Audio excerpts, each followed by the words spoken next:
4 number শর্ত, সবচেয়ে বেশি আল্লাহকে ভালোবাসা। বলেন কাকে ভালোবাসা?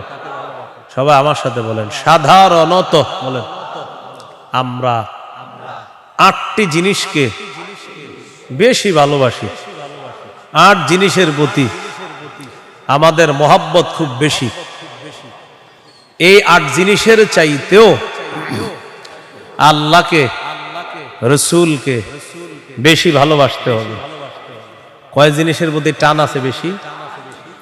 8 জিনিসের কথা আল্লাহ বলছে সূরা তাওবা 24 নম্বর আয়াত। আমি প্রথম আয়াতটা পড়ি, এরপর অনুবাদ করব, আমরা সবাই গণব।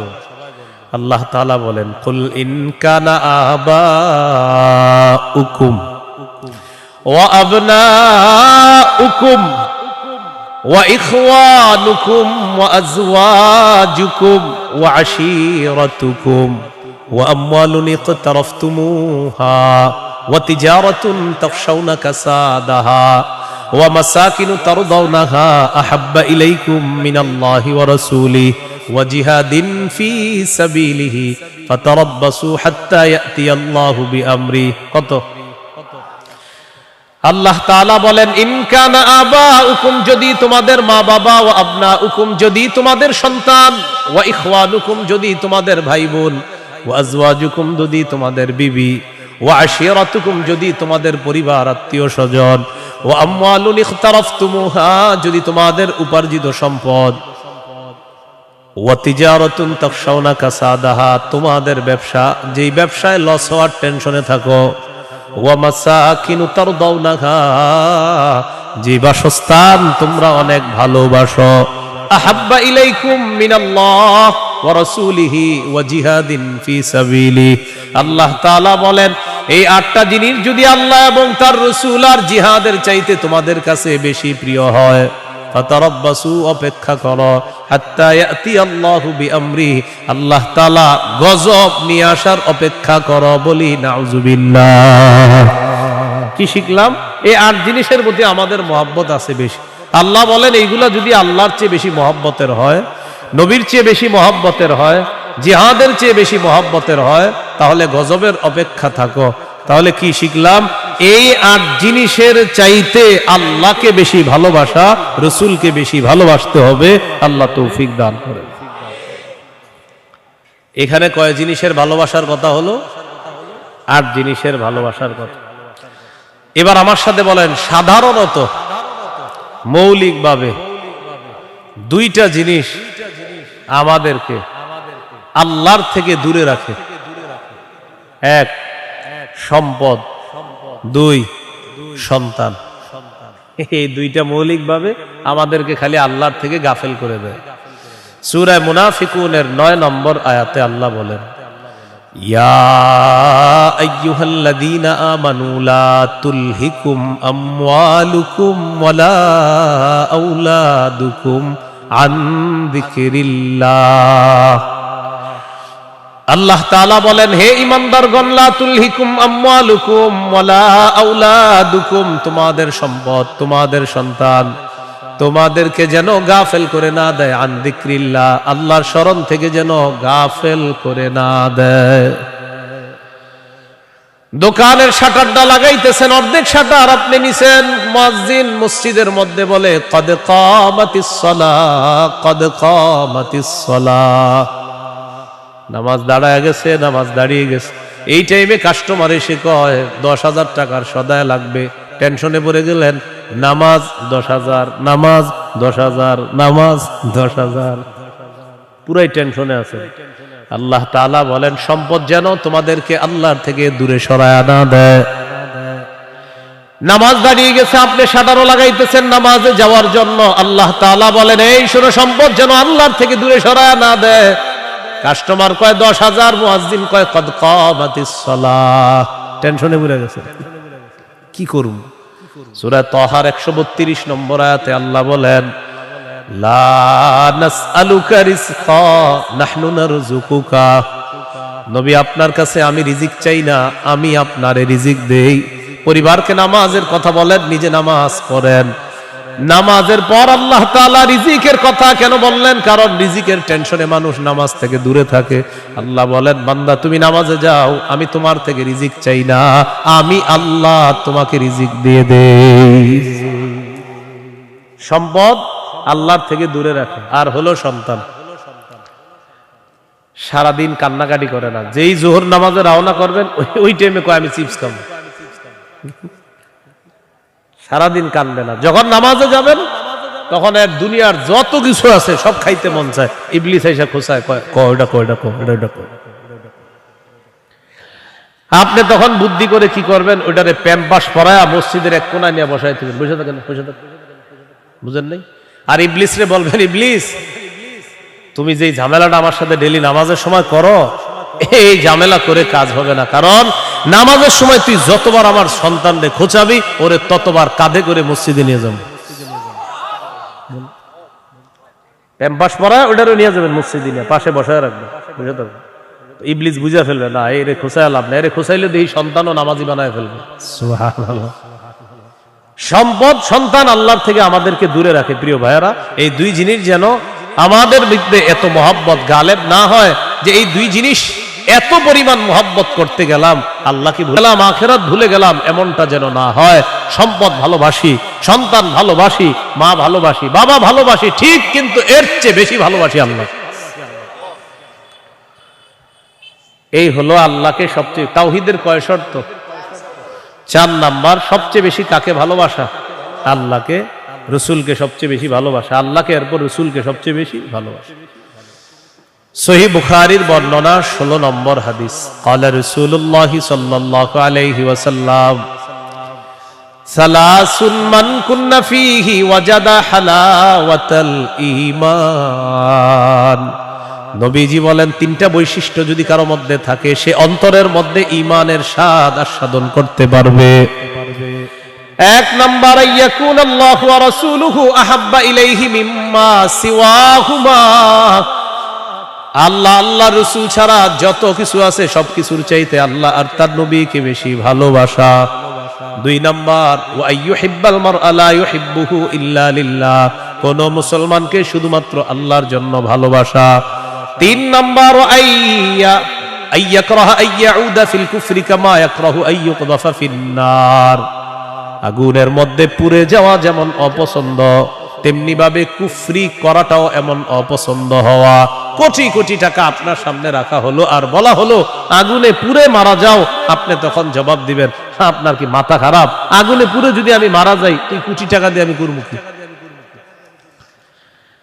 এবার আপনাকে বলা হলো কোটি কোটি টাকা দেওয়া হবে, তুমি কুফরি করো, আপনি জবাব দিবেন, কোটি টাকার বিনিময়ে যেমন দুনিয়ার আগুনে পুড়তে চাই না, তেমনি ভাবে কোটি টাকার বিনিময়ে কুফরি করে জাহান্নামের আগুনেও পুড়তে চাই না। নবীজি বলেন, কারো মধ্যে যদি এমন অনুভূতি থাকে আগুনে পুড়ে যাওয়া তার অপছন্দ, তেমনি ভাবে কুফরি করাটাও তার কাছে অপছন্দের, আল্লাহ তাআলা তার অন্তরের মধ্যে ঈমানের স্বাদ তৈরি করে দিবেন, ঈমানের স্বাদ দিবেন। তো এই 3টার মধ্যে একটা হলো আল্লাহকে বেশি ভালোবাসা। বলেন তো তাওহীদের কয় শর্ত? 1 নম্বর, আল্লাহ ছাড়া কোনো ইলাহ নাই, এই বিশ্বাস নিয়ে মৃত্যুবরণ করা। 2 নাম্বার, আল্লাহ ছাড়া কোনো ইলাহ নাই, এটার মধ্যে একটুও সন্দেহ করা যাবে না। 3 নাম্বার, আল্লাহ ছাড়া কোনো ইলাহ নাই, এটা মুখে বলা, অন্তরে স্বীকার করা, বিশ্বাস করা। 4 নাম্বার, আল্লাহকে সবচেয়ে বেশি ভালোবাসা। এই 4 শর্ত পূরণ করে আমরা যেন কবরে যেতে পারি, আল্লাহ তাআলা তৌফিক দান করেন।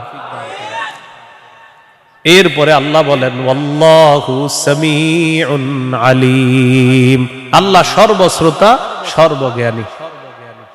এটা হলো সূরা বাকারার 256 নম্বর আয়াত। এখন আপনাদেরকে 56 নম্বর আয়াত থেকে জিজ্ঞাসা করতে চাই, একটা হলো তাগুতের দল আর একটা হলো আল্লাহর দল। দুনিয়াতে মৌলিকভাবে মানুষের দল 2টা, একটা হলো হিজবুল্লাহ, আল্লাহর দল, আর একটা হিজবুশ শয়তান, শয়তানের দল। এই 2 দল মৌলিকভাবে মানুষের মধ্যে সূরা মুজাদালায় 2 দলের কথা আছে। তো এই 2 দলের মধ্যে আমরা কার দলে থাকবো? আল্লাহর দলে না শয়তানের দলে? আল্লাহর দলে আমরা যারা থাকবো আল্লাহ আমাদের অভিভাবক হয়ে যাবে। এই কথাটা আল্লাহ সূরা বাকারার 257 নম্বর আয়াতে বলতেছে। মন দিয়ে শুনেন কি বলে, আল্লাহু ওয়ালিয়ুল্লাযীনা আমানু, যারা ঈমানদার তাদের অভিভাবক আল্লাহ। সুবহানাল্লাহ। আপনারা মাঝে মাঝে এমনি দোয়া করতে পারেন না, আল্লাহ আপনি আমার অভিভাবক, আল্লাহ আপনি অভিভাবক। আল্লাহ সূরা বাকারা 257 নম্বর আয়াতে বলছেন আপনি আমার অভিভাবক। আল্লাহ আমি তো সমস্যায় আছি, আমারে সমাধান করে দেন। এইভাবে বলতে হবে, আল্লাহ আপনি বলছেন আপনি আমার অভিভাবক, আল্লাহ আপনি আমার সমস্যা সমাধান করে দেন। এইভাবে আল্লাহকে বলতে হবে। আল্লাহু ওয়ালিয়ুল্লাযীনা আমানু, আল্লাহ বলেন যারা ঈমানদার তাদের অভিভাবক হলেন আল্লাহ। ইউখরিজুহুম মিনাজ যুলুমাতি ইলান নূর, আল্লাহ তাআলা অভিভাবক ঈমানদারদেরকে অন্ধকার থেকে বের করে আলোর দিকে আল্লাহ তাআলা নিয়ে যায়। ওয়াল্লাযীনা কাফারু আউলিয়াউহুমুত তাগুত, আর যারা কাফের তাদের অভিভাবক হলো শয়তান। বলেন তো ঈমানদারের অভিভাবক কে? কাফেরের অভিভাবক কে? উলাইকা আসহাবুন নারি হুম ফিহা খালিদুন। আল্লাহ বলেন যারা তাগুতের অনুসারী তারা চিরস্থায়ীভাবে জাহান্নামে থাকবে। বলি নাউযুবিল্লাহ। আলাম তারা ইলাল্লাযী হাজ্জা ইব্রাহিমা ফি রাব্বিহি আন আতাহুল্লাহুল মুলক إذ قال إبراهيم ربي الذي يحيي ويميت قال أنا أحيي وأميت قال إبراهيم فإن الله يأتي بالشمس من المشرق فأت بها من المغرب فبهت الذي كفر والله لا يهدي القوم الظالمين। নবী আপনি কি দেখেন নাই, ওই ব্যক্তির ব্যাপারে চিন্তা করেন নাই যে ব্যক্তি ইব্রাহিম নবীর সাথে তার রবের ব্যাপারে ঝগড়া করেছে, যেই রব তাকে রাজত্ব দান করেছে ওই রবের ব্যাপারে লোকটা ঝগড়া করেছে ইব্রাহিম নবীর সাথে। আল্লাহ তাআলা বলেন এই ব্যক্তি হলো বাবেল শহরের বাদশাহ নমরুদ। ইব্রাহিম নবীর সাথে ঝগড়া লাগছে, এই কারণে নমরুদকে আল্লাহ তাআলা রাজত্ব দান করছে। রাজত্ব পাওয়ার পর নমরুদ কয় আমি খোদা। ইব্রাহিম নবী বললেন আমার রব রব্বি আল্লাযী ইহয়ী ওয়া ইউমীত, আমার রব হলেন তিনি যিনি জীবন দেয় যিনি মৃত্যু দান করেন। নমরুদ পাল্টা জবাব দিয়ে বলে ক্বালা আনা উহয়ী ওয়া উমীত, আমিও তো জীবন দেই আমিও তো মৃত্যু দেই। নাউযুবিল্লাহ। হ্যাঁ, ইব্রাহিম নবী বললেন রব তিনি যিনি জীবন দেয় মৃত্যু দেয়। নমরুদ কথা আমিও তো জীবন দেই মৃত্যু দিই। ইব্রাহিম নবী তাহলে কি করতে হবে? আমারও রব মানো, কারণ আমিও জীবন দিই মৃত্যু দিই। ইব্রাহিম নবী বললেন কিভাবে? জেলখানা থেকে দুইজন আসামি ধরে আনছে, একজনকে মেরে ফেলছে আর একজনকে ছেড়ে দিছে। মারার পর বলে এই যে দেখো আমি মৃত্যু দিলাম, ছেড়ে দেওয়ার পর বলে এই যে দেখো আমি জীবন দিলাম। কি ইন্টারন্যাশনাল পদ্ধতির জীবন মৃত্যু! হ্যাঁ, দুইজনকে ধরে আনছে, একটাকে হত্যা করছে আর একটাকে ছেড়ে দিছে। হত্যা করার পর বলে দেখো জীবন দিলাম মৃত্যু দিলাম, জীবন দিলাম কিভাবে? আর একটাকে ছেড়ে দিছে, এটা ছেড়ে দেওয়ার পর বলতেছে আমি তাকে জীবন দিলাম। আপনারা বলেন এটা কি জীবন মৃত্যু? ইব্রাহিম নবী চিন্তা করলেন এরে এমন এক কথা বলে আটকাইতে হবে যেই কথার পরে আর ঝগড়া করবে না। قال إبراهيم فإن الله يأتي بالشمس من المشرق فأت بها من المغرب। ইব্রাহিম নবী বললেন আমার রব আল্লাহ প্রতিদিন সূর্য পূর্ব দিক থেকে উঠায়, তুমি পশ্চিম দিক থেকে উঠায় দাও। তুমিও তো রব, তোমার দাবি অনুযায়ী। নাউযুবিল্লাহ। ফাবুহিতাল্লাযী কাফার, আল্লাহ তাআলা বলেন যে ঝগড়া করছে নমরুদ কাফের, ধরাশয়ী হয়ে গেল, ঝগড়ায় হেরে গেল।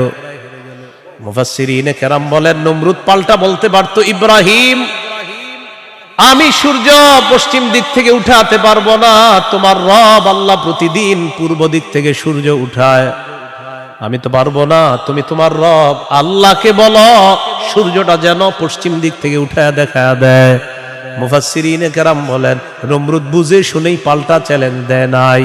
কেন দেয় নাই? নমরুদ কিন্তু চ্যালেঞ্জ দিতে পারতো পাল্টা, ইব্রাহিম তুমি আমারে বললা আমি যেন সূর্য পশ্চিম দিক থেকে উঠাই, তোমার রব যেহেতু পূর্ব দিক থেকে উঠায়, তো পাল্টা প্রশ্ন করতে পারতো নমরুদ, ইব্রাহিম আমি তো পারলাম না, তোমার রব আল্লাহকে বলো আল্লাহ যেন সূর্যটা পশ্চিম দিক থেকে উঠায় দেখায়। মুফাসসিরিনে কেরাম বলে নমরুদ এটা বুঝে শুনেই পাল্টা প্রশ্ন করে নাই, কারণ নমরুদ জানে এই প্রশ্ন করলে ইব্রাহিম চ্যালেঞ্জ গ্রহণ করবে, আল্লাহকে বলবে আল্লাহ সাথে সাথে সূর্য পশ্চিম দিক থেকে উঠায় দেখায়। আর এটা যদি করে ফেলে নমরুদের দল ছোট হয়ে যাবে, হালকা হয়ে যাবে। এই জন্য নমরুদ আর পাল্টা চ্যালেঞ্জ নেয় নাই। বলেন তো নমরুদকে রাজত্ব দিয়েছিল কে? দেওয়ার পর বলে আমি খোদা। কি বলে? আমি খোদা। এই জন্য প্রিয় ভাইয়েরা, সামনের দিকে যাদেরকে আমরা শাসন ক্ষমতায় বসাবো, যাদেরকে আমরা দায়িত্ব দিব, বুঝে শুনে দায়িত্ব দিতে হবে। কি শুনে? বলেন আমার সাথে, প্রতিদিন 2 রাকাত অতিরিক্ত নফল নামাজ পড়ব, পড়ার পর 3টা দোয়া করব। 1 নাম্বার, আল্লাহ, বলেন আল্লাহ, কিয়ামতের আগে বাংলাদেশে আর কোন নারী প্রধান চাই না। হ্যাঁ, কি প্রধান চাই না? সবাই জোরে বলেন কেন? আরো জোরে বলেন, আরো জোরে, আরো জোরে। قال رسول الله صلى الله عليه وسلم لا يفلح قوم ولوا امرهم امرأتان। নবীজি বলেন ওই জাতি কিছুতেই কখনোই সফল হবে না যেই জাতি তাদের নেতৃত্বে কোন নারীকে বসায় দেয়। আপনি বুঝেন আর না বুঝেন, আমার নবীর কথা সঠিক। তো এই জন্য এই একটা বিষয় দোয়া করবেন। 2 নাম্বার দোয়া, বলেন আল্লাহ, মরার আগে বাংলাদেশে শরিয়া আইন দেখে যেতে চাই। কি আইন?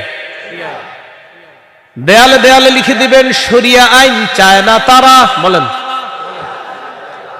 কোন না কোন অপরাধী যারা, বলেন আমার সাথে, শরিয়া আইন চায় না তারা, কোন না কোন অপরাধী যারা। চোর শরিয়া আইন চাইবে না, হাত কাটা যাবে।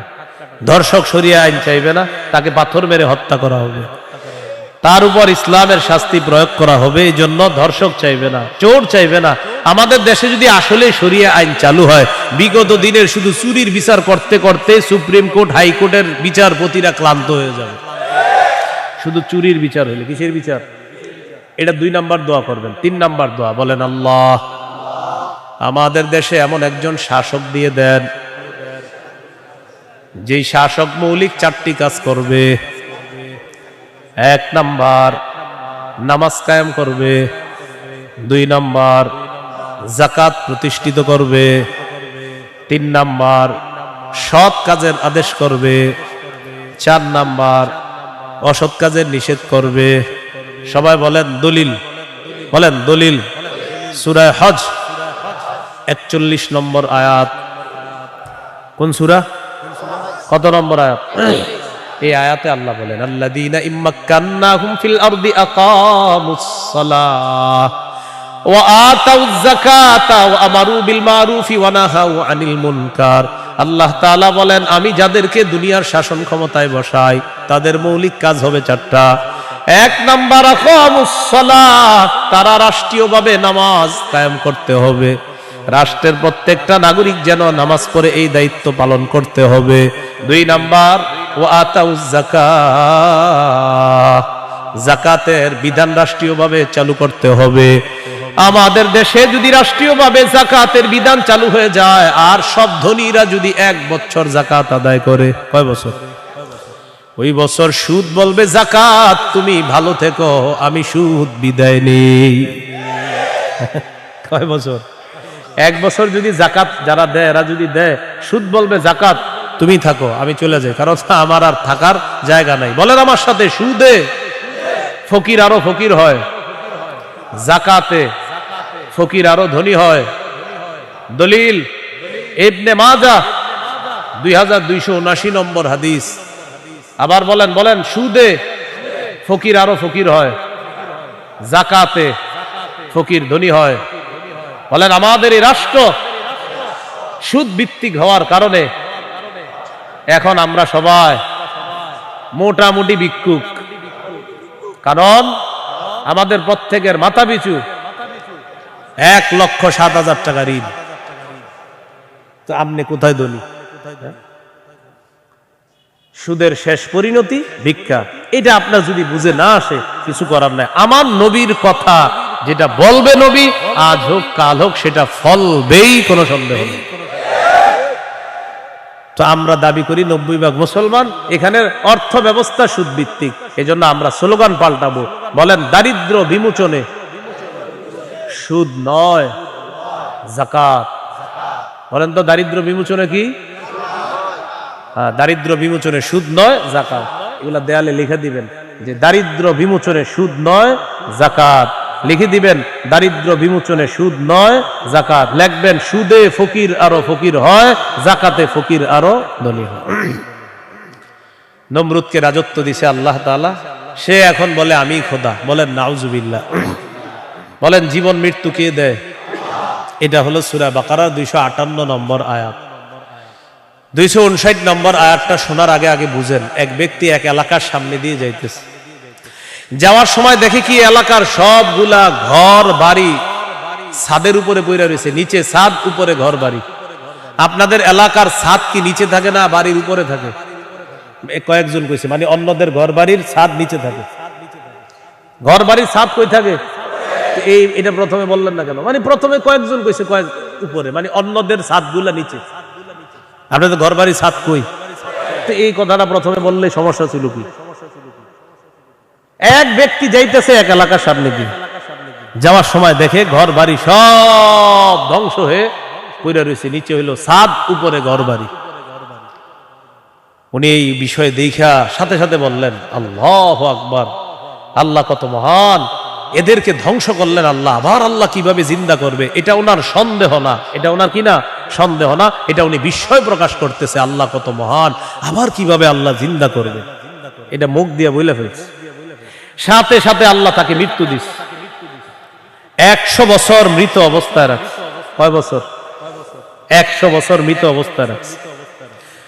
100 বছর পর জিন্দা করছে। জিন্দা করার পর তাকে জিজ্ঞাসা করলেন আপনি কয় বছর মৃত অবস্থায় ছিলেন? তো জবাব দিলেন 1 দিন বা আধা দিন। আল্লাহ তাআলা বললেন আপনি 100 বছর ছিলেন মরা। কয় বছর? ওই যে উনি বলছিলেন মরাকে আল্লাহ কিভাবে জিন্দা করবে, আল্লাহ দেখাই দিতেছে। আপনার খানা পানির দিকে তাকান তো তাকাইছে খানা পানির দিকে, তাকায় দেখে খানা পানি পচে নাই। সুবহানাল্লাহ। কয় বছর? এবার আপনার গাদার দিকে তাকান তো তাকাইছে গাদার দিকে, গাদাটার কি অবস্থা দেখে কি গাদা পচে গলে মরে মাটির সাথে মিশে গেছে। আল্লাহ তাআলা বুঝায় এই জন্যই তো আমি আল্লাহ। সুবহানাল্লাহ। এবার আল্লাহ তাআলা বললেন দেখেন গাদার অস্থিগুলা মাটির সাথে মিশে গেছে, আমি এগুলারে উঠাই। তো হাড্ডি উঠাইছে, উঠানোর পর এটার উপরে আল্লাহ গোস্তের প্রলেপ দিয়ে এটার মধ্যে প্রাণ সঞ্চার করে আবার গাদা জিন্দা করে দিচ্ছে। বলেন মৃতকে জিন্দা করে কে? এই কথাটাই আল্লাহ তাআলা বলেন আও কাল্লাযী মাররা আলা ক্বরিয়াতি ওয়া হিয়া খাবিয়াতুন আলা উরুশিহা। অথবা নবী আপনি কি ওই ব্যক্তির ব্যাপারে চিন্তা করেন নাই যে ব্যক্তি এক এলাকার সামনে দিয়ে গেছে, যাওয়ার সময় দেখে এলাকার সবগুলা ঘর বাড়ি ছাদের উপর পড়া, এর মানে ঘর বাড়িগুলা সব ধ্বংস। ক্বালা আন্না ইউহয়ী হাযিহিল্লাহু বা'দা মাউতিহা। তখন তিনি বললেন আল্লাহ তাআলা কিভাবে তাদেরকে মৃত্যুর পর আবার পুনরায় জিন্দা করবেন। ফাআমাতাহুল্লাহু মিআতা আমিন। আল্লাহ তাআলা তাকে 100 বছরের জন্য মৃত্যু দিলেন। সুম্মা বাআসা, আবার তাকে জিন্দা করলেন। করার পর আল্লাহ বললেন ক্বালা কাম লাবিস্তা, কতদিন আপনি এইভাবে মৃত অবস্থায় কাটিয়েছেন? তিনি জবাব দিলেন লাবিস্তু ইয়াওমান আও বা'দা ইয়াওম, একদিন বা আধা দিন আমি মৃত অবস্থায় ছিলাম। কয়দিন? না আপনারা বলেন আসলে কয় বছর? আল্লাহ তাআলা বলেন ক্বালা বাল লাবিস্তা মিআতা আমিন ফানজুর ইলা তাআমিকা ওয়া শারাবিকা লাম ইয়াতাসান্না। আপনি 100 বছর মরা ছিলেন, খানার দিকে তাকান, পানির দিকে তাকান, লাম ইয়াতাসান্না, পচে নাই। সুবহানাল্লাহ। ওয়ানজুর ইলা হিমারিকা, গাদাটার দিকে তাকান, গাদার দিকে তাকাইছে, তাকায় দেখে পচে গলে মাটির সাথে মিশে গেছে। আল্লাহ তাআলা বলেন, জানেননি কেন আপনাকে আমি মৃত্যু দিলাম, আবার 100 বছর পর আপনাকে আমি কেন জিন্দা করলাম? ওয়ালিনাজআলাকা আয়াতাল লিন্নাস, আমি আপনাকে দুনিয়ার মানুষের সামনে নিদর্শন হিসাবে রেখে দিলাম যে দেখো আমি আল্লাহ মৃতকে জিন্দা করি, এর দৃষ্টান্ত দুনিয়াতেই দেখা দিলাম। কয় বছর মৃত্যু রাখছে, এরপরে আল্লাহ আবার উঠেছে। এবার আল্লাহ বললেন, অনজুর ইলাল ইজামি কাইফা নুনশিজুহা, ওই যে আপনার গাদার অস্থিগুলা মাটির সাথে মিশে গেছে, দেখেন কিভাবে আমি উত্থিত করি। সুম্মা নাকসুহা লাহমা, এরপর দেখেন কিভাবে গোস্তের পোশাক হাড্ডিগুলার উপর পড়ায়া দেই। আল্লাহ গোস্তের পোশাক পড়ায়া প্রাণ সঞ্চার করে গাদা আবার জিন্দা করলেন।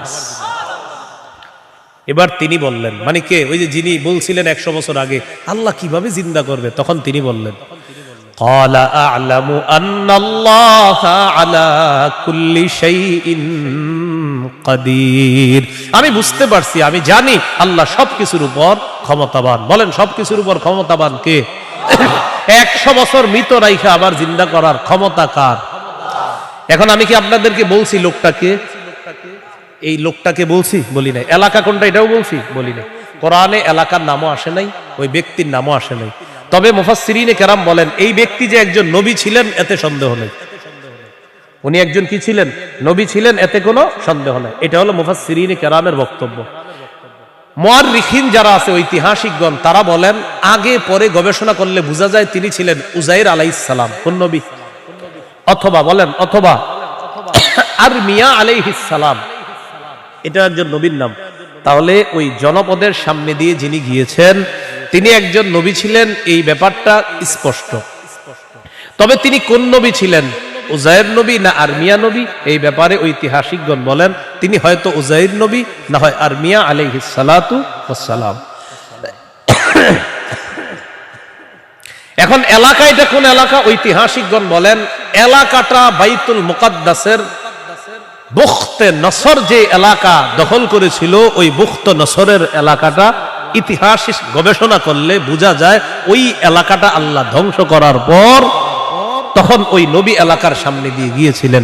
তাহলে এলাকার নাম সরাসরি কোরআনে নাই, এলাকার নাম সরাসরি হাদিসে নাই, নবীর নাম সরাসরি কোরআনে নাই, নবীর নাম সরাসরি হাদিসে নাই। মুফাসসির এবং ঐতিহাসিকগণ গবেষণা করে বলেন আগা গোড়া এটা গবেষণা করলে বোঝা যায় নবী ছিলেন হযরত উযাইর অথবা আরমিয়া, আর এলাকাটা ছিল বাইতুল মুকাদ্দাস। এই হলো সূরা বাকারার 259 নম্বর আয়াত।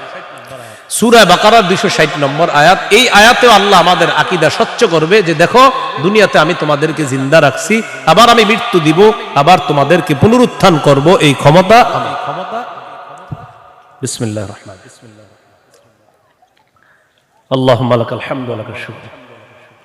সূরা বাকারা 260 নম্বর আয়াত। আল্লাহ বলেন وَإِذْ قَالَ إِبْرَاهِيمُ رَبِّ أَرِنِي كَيْفَ تُحْيِي الْمَوْتَى قَالَ أَوَلَمْ تُؤْمِنْ قَالَ بَلَى وَلَكِنْ لِيَطْمَئِنَّ قَلْبِي قَالَ فَخُذْ أَرْبَعَةً مِنَ الطَّيْرِ فَصُرْهُنَّ إِلَيْكَ ثُمَّ اجْعَلْ عَلَى كُلِّ جَبَلٍ مِنْهُنَّ جُزْءًا ثُمَّ ادْعُهُنَّ يَأْتِينَكَ سَعْيًا وَاعْلَمْ أَنَّ اللَّهَ عَزِيزٌ حَكِيمٌ। স্মরণ করুন ওই সময়কে যখন ইব্রাহিম নবী বললেন রব্বি আরিনি কাইফা তুহিল মাউতা, আল্লাহ আপনি আমাকে দেখান আপনি কিভাবে মৃতকে জিন্দা করেন। আল্লাহ তাআলা বললেন ক্বালা আওয়ালাম তুমিন, ইব্রাহিম আপনি কি বিশ্বাস করেন না? ইব্রাহিম নবী জবাব দিলেন ক্বালা বালা ওয়ালাকিন লিয়াতমাইন্না কলবি, আল্লাহ অবশ্যই বিশ্বাস করি, তবে আমার অন্তরের প্রশান্তির জন্য আমি জানতে চাই আল্লাহ আপনি কিভাবে মৃতকে জিন্দা করেন। ভাই 259 আর 260 নম্বর আয়াতে একটা বিষয় কিন্তু মনে রাখেন, আমি আবার বারবার বলতেছি কথাটা। 259 নম্বর আয়াতে ওই যে নবী বললেন আল্লাহ কিভাবে মৃতদেরকে জিন্দা করবেন, এটা কিন্তু নবীর সন্দেহ না। আবার বলছি এটা কি না? সন্দেহ না, বলেন বিস্ময়, কি উনি আশ্চর্য হচ্ছেন। আবার 260 নম্বর আয়াতে ইব্রাহিম নবী বলতেছে আল্লাহ আপনি আমারে দেখান কিভাবে মৃতকে জিন্দা করেন, এটাও ইব্রাহিম নবীর সন্দেহ না। বরং ইব্রাহিম নবী অন্তরকে শান্তি দিতে চায়, আল্লাহ আপনি যে মৃতকে জিন্দা করেন এটা দেখলে আমার দিলে একটু ভালো লাগতো, শুধু এই কারণে আমি দেখতে চাই। তাহলে বিষয়টা কি সন্দেহ? নাউজুবিল্লাহ, কোন নবী সন্দেহ করতে পারে না। তো আল্লাহ তাআলা বললেন ক্বালা ফাকুজ আরবাতাম মিনাত তায়র, ইব্রাহিম আপনি 4টা পাখি ধরেন, ফাসুরহুন্না ইলাইকা, এই 4টি পাখি আপনি বসে আনেন, আপনার আয়ত্তে আনেন। আয়ত্তে আনার পর সুম্মা জাআলা আলা কুল্লি জাবালিম মিনহুন্না জুজআ, 4টা পাখিকে আপনি চূর্ণ বিচূর্ণ করে টুকরা টুকরা করে ফেলবেন।